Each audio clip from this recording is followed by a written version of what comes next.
Halo guys, selamat datang kembali di channel Fai Project 32, tempat di mana kisah nyata menjadi mimpi buruk. Baiklah, nggak usah berlama-lama lagi, kita langsung masuk ke ceritanya.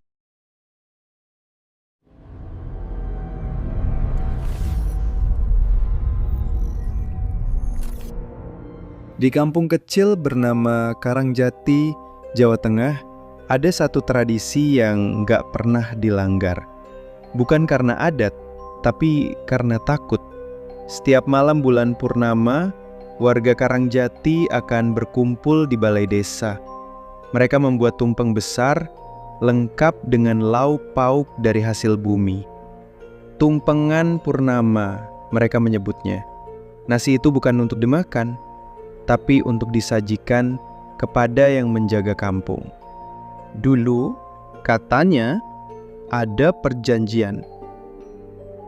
Leluhur desa diminta menjaga tanah ini. Dengan syarat, setiap purnama, roh penunggu harus diberi makan. Tapi, suatu hari, tradisi itu dilupakan.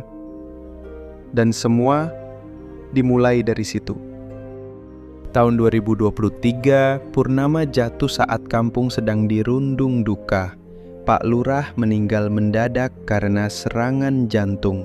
Upacara adat tertunda dan tumpengan tidak dibuat. Malam itu, bulan bulat sempurna menggantung di langit. Dan sejak itu, suara tangis mulai terdengar dari arah sawah.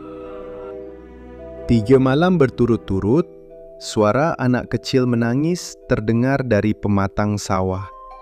Tapi waktu dicari, gak ada siapa-siapa. Ibu Darmi, penjual jamu keliling, melihat bayangan kecil duduk di tengah sawah. Diam, tak bergerak. Tapi waktu dia panggil, bayangan itu berdiri dan hilang. Anak-anak mulai sakit, ternak mati, dan satu warga hilang saat membajak sawah malam hari.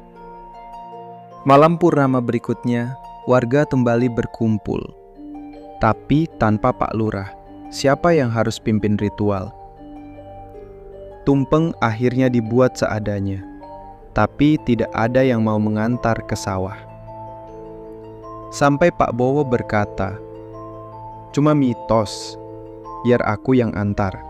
Dia taruh tumpeng di tengah pematang sambil tertawa.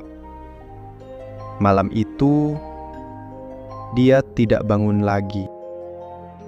Esok paginya, tubuh Pak Bowo ditemukan kaku. Matanya terbuka, dan di bawah kuku-kukunya penuh lumpur sawah. Warga panik. Mereka sadar, penunggunya murka. Meski tumpeng kembali dibuat setiap bulan, suara tangis itu tak pernah benar-benar hilang.